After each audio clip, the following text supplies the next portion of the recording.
चलिए, we have the measurement of electrolytic conductivity. तो electrolytic conductivity को हम कैसे मेजर करेंगे? तो डिफरेंट काइंड्स की हमारे पास कंडक्टिविटीज है। One is specific conductivity, that we called as simply conductivity.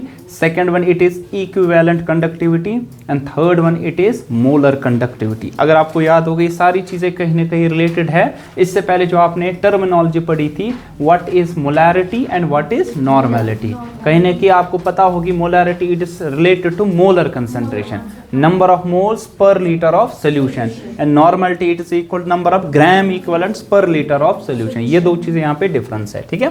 सो आपको मालूम होगा कि देखिए सर, हमने बोला था कि अगर आपके पास कंडक्टर होता है, फिजिक्स में हमने पढ़ा था, अगर आपके पास सिंपली रेजिस्टर है, दैट्स सॉलिड, सॉलिड को डायरेक्टली हम इंस्ट्रूमेंट कोई भी आपके पास होगा, मान लीजिए वहाँ पे एमीटर के साथ जोड़ दिया, वहाँ वोल्ट मीटर के साथ जोड़ दिया, फिर वहाँ पे बल्ब या किसी और के साथ जोड़ दिया, तो सर्किट बन गया आपके पास। वो फिजिकली आप वहां पे सर्किट में जोड़ सकते हो।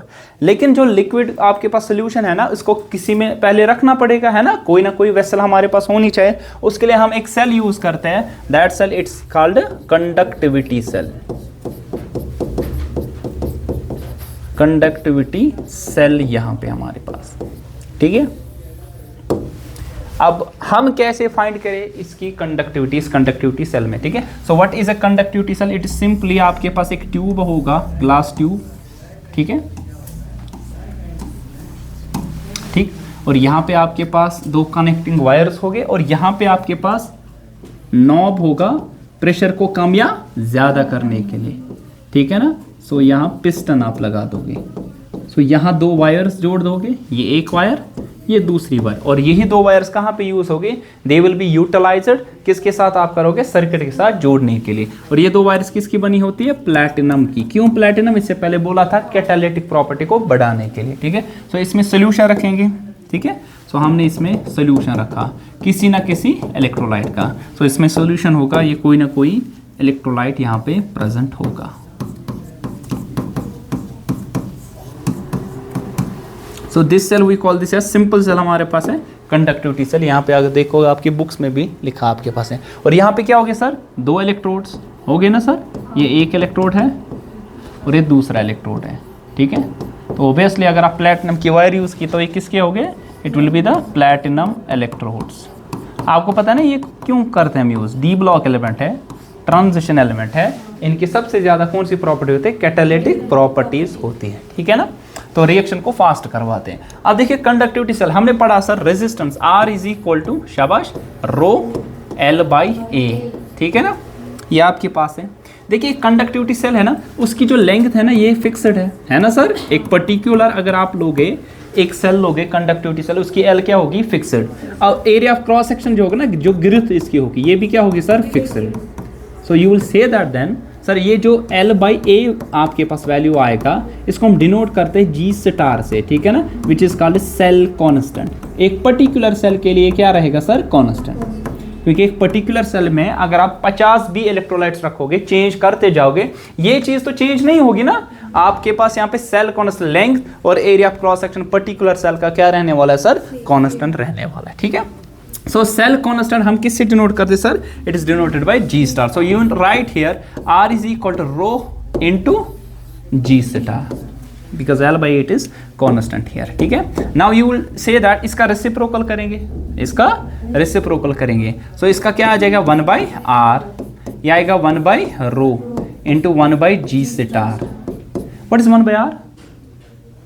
कंडक्टेंस, है ना सर। या simply what is 1 by rho? ऐसे इसको ऐसे रखते हैं, इट इज कंडक्टिविटी के, कापा से डिनोट करते हैं, ठीक है। एंड डिवाइडेड बाय क्या आ जाएगा सर? G star. तो मुझे अगर कंडक्टिविटी निकालनी है ना K, तो मुझे क्या चाहिए? G स्टार और क्या चाहिए? रेजिस्टेंस। G स्टार और क्या चाहिए सर मेरे पास? रेजिस्टेंस। या आप ऐसे भी इसको लिख सकते हैं सर, 1 बाई R किसके बराबर होता है? 1 बाई R, बोलो 1 by R G। What is G? हाँ G नहीं, G क्या होता है? G conductance, reciprocal of resistance, ठीक है। अब ध्यान रखो, मेरे पास अगर किसी सेल कंडक्टिविटी सेल की, आपके पास कंडक्टिविटी सेल का सेल कांस्टेंट मालूम है, और अगर किसी ना किसी तरीके से मैंने रेजिस्टेंस यहाँ पे क्या फाइंड की, तो मैं यहाँ पे बता सकता हूँ यहाँ पे आपके पास उसकी कंडक्टिविटी कितनी होगी, ठीक है ना। सो रेजिस्टेंस को कैसे फाइंड करें आप? अगर आपको याद होगा हमने पढ़ा था एक चीज़ जिसको हम कहते हैं व्हीटस्टोन ब्रिज, है ना सर, व्हीटस्टोन ब्रिज हमने फिजिक्स में पढ़ा था करंट इलेक्ट्रिसिटी में। व्हीटस्टोन ब्रिज यूज होता है to find unknown resistance, unknown resistance.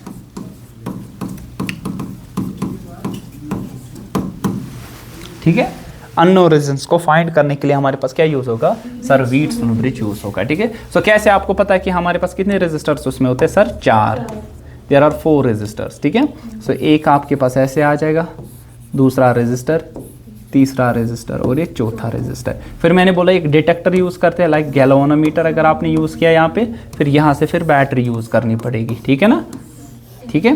तो अगर ये आपके पास है P, this resistor is Q, ये R है और ये S, तो आपको मालूम है P/Q ये किसके बराबर आएगा, R/S। ये कब, बैलेंस्ड कंडीशन, जब गैल्वेनोमीटर के थ्रू करंट कितनी होगी सर, 0। सो R का वैल्यू आप निकाल सकते हैं, ये आएगा P/S/Q। So in this way we can find the value of unknown resistance को आप फाइंड कर सकते हैं यहाँ पे। ठीक है, आई बात समझ, ठीक। अब रेजिस्टेंस निकली, रेजिस्टेंस निकाली हमने, अब G star that is the cell constant. अब मसला ये है, अब सेल की लेंथ को फाइंड नहीं कर सकते, मतलब किसी सेल के लिए तो फिक्स्ड है सेल कांस्टेंट, ध्यान रखो, किसी सेल के लिए फिक्स, लेकिन एक बार मुझे पता होनी चाहिए ना। आपको समझ नहीं आ रहा, मैं कह रहा हूं कि मेरे पास एक कंडक्टिविटी सेल है, ठीक है, so this is a conductivity cell. So एक कंडक्टिविटी सेल है ना, इसकी लेंथ कुछ होगी, इसमें सोल्यूशन रखोगे, फिर आप इसकी लेंथ होगी कुछ, इसका एरिया ऑफ क्रॉस सेक्शन होगा। ठीक है, मान लीजिए यूनिफॉर्म, यहाँ कम है यहाँ ज्यादा, यूनिफॉर्म मान लीजिए है। लेकिन ये जो आपके पास सेल कांस्टेंट मैंने बोला फिक्स है, लेकिन once you should know first of all what is the cell constant. So उसके लिए क्या करेंगे, हम क्या करते हैं, हम पहले कंडक्टिविटी सेल जो आपके पास है ना, उसमें पहले रेफरेंस, कंडक्टिविटी सेल में हम पहले क्या डालते हैं, इसमें रखते हैं रेफरेंस इलेक्ट्रोलाइट। रेफरेंस इलेक्ट्रो मतलब रेफरेंस इलेक्ट्रोलाइट का मतलब ये है वो इलेक्ट्रोलाइट जिसकी कंडक्टिविटी हमें पहले ही मालूम होगी। ठीक है ना, हम एग्जांपल के तौर पे लेते हैं KCl solution, potassium chloride solution लिया था सर, हाँ, उसकी क्या होगी कंडक्टिविटी नोन, K होगा उसका नोन। ठीक है सर, K होगा नोन, R आपने निकाला, कैलकुलेट, R आप निकाल सकते हो, इट कैन बी कैलकुलेटेड, है ना सर। तो क्या निकालोगे फिर, सेल कांस्टेंट G स्टार, है ना सर, आपने अभी देखा ना सर, G स्टार किसके बराबर है, K into R, sir K into R के बराबर। तो वंस आपने ये G स्टार निकाला, अब ये फिक्स्ड है ना सर, वंस आपने G स्टार निकाला ये फिक्स्ड है, अब ये known to us, it's now known to us and it is fixed, and it's fixed now. अब मेरे पास कोई अननोन इलेक्ट्रोलाइट है, कोई अननोन इलेक्ट्रोलाइट, मतलब अननोन के माने यहाँ पे ये है कि इसकी कंडक्टिविटी अननोन है। इलेक्ट्रोलाइट ऐसे में लिख सकता हूँ आपके लिए कि ये एक इलेक्ट्रोलाइट मेरे पास है, नाउ टेक इलेक्ट्रोलाइट, ठीक है ना, जिसकी K क्या होगा, अननोन। ऐसे if we take electrolyte, K unknown होगा, K उसका अननोन होगा। तब कैसे हम फाइंड करेंगे सर, R कैसे करेंगे, यूजिंग व्हीटस्टोन ब्रिज।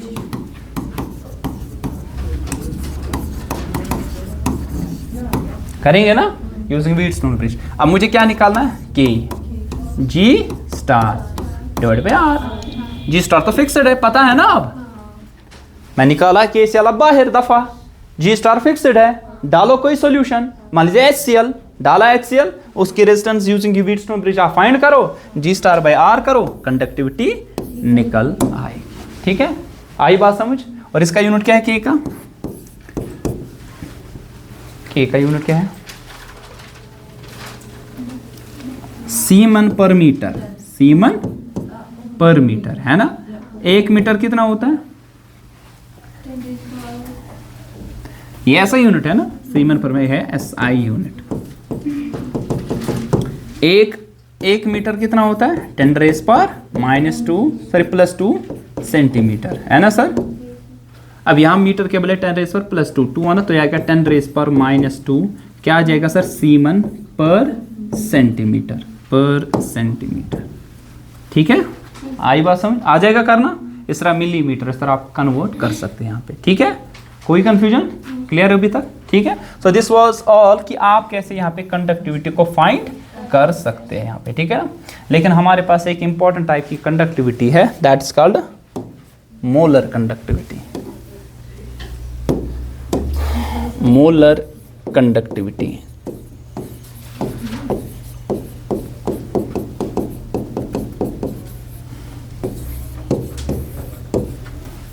दूसरा हमारे पास आ जाएगा दैट इज इक्विवेलेंट कंडक्टिविटी।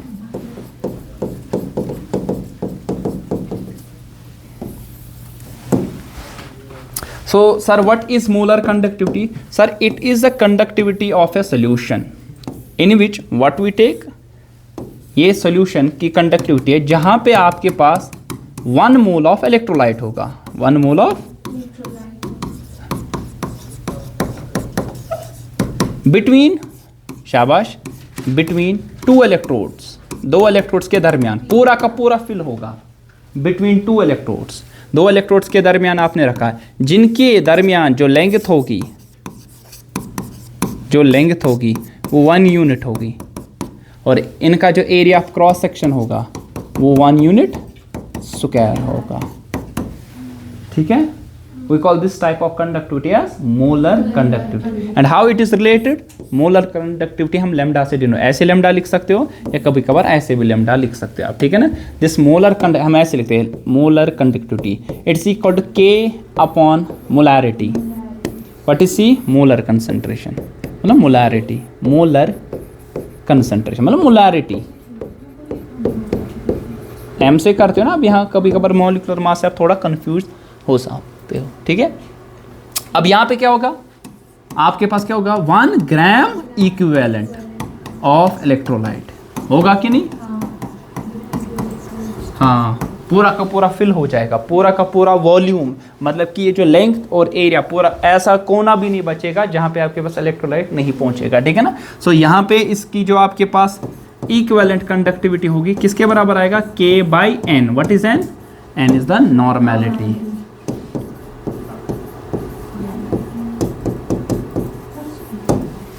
ठीक है, ये बात आई समझ, ठीक है। सो इजीली आप इन चीज़ों को निकाल सकते हैं। अच्छा बता दो यूनिट इनका क्या आ जाएगा, बोलो लेमडा एम का यूनिट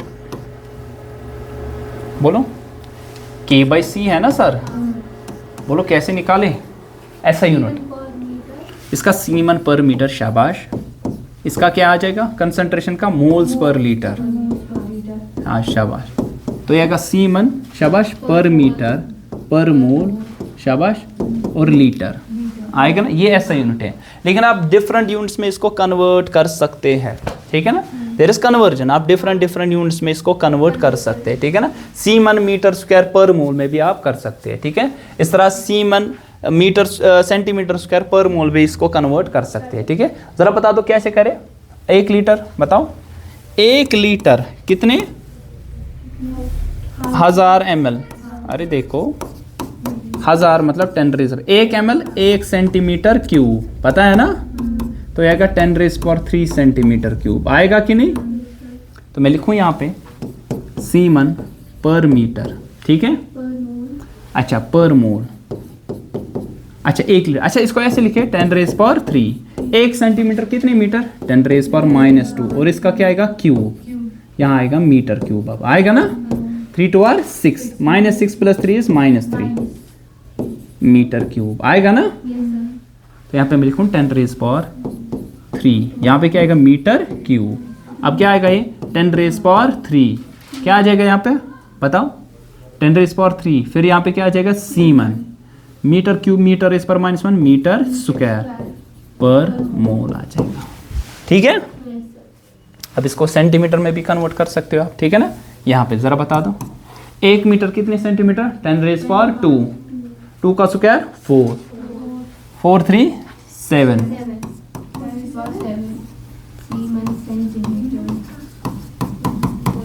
ठीक है ना, आई बात सब, ठीक, कहाँ प्लस नहीं, 10⁻7 आ जाएगा ना, 1 मीटर के बजाय 10⁻2 सेंटीमीटर आप यहाँ पे लिख सकते हैं, ठीक है, आ जाएगा आपका यूनिट फाइंड करना। अच्छा इसका बता दो लेमडा इक्विवेलेंट का, K का सीमन पर मीटर, और नीचे क्या आ जाएगा, ग्राम इक्वलेंट पर लीटर। तो क्या आएगा, सीमन पर मीटर पर इक्वलेंट, ग्राम इक्वलेंट ना लीटर आएगा ना। अच्छा, और एक चीज़ आपको मालूम है, लैम्डा इक्वलेंट जो कि K/N है, आपको पता है नॉर्मलिटी किसके बराबर होता है, अरे n factor into molarity. Molarity में C लिखूंगा इसको ऐसे कि NF इंटू C होता है molar conductivity by n factor, है ना। तो अब बता सकते molar conductivity by equivalent conductivity, ये n फैक्टर आएगा किसी भी सोल्यूशन का। अगर मैं HCl बोलूं, बताओ क्या आएगा उसके लिए मोलर कंडक्टिविटी, अगर HCl के लिए मोलर कंडक्टिविटी बाय इक्विवेलेंट 1। अगर मैं बताऊं H2SO4 उसके लिए 2, AlCl3 के लिए उसके लिए 3, रेशो इनका बराबर। ठीक, आई बात समझ।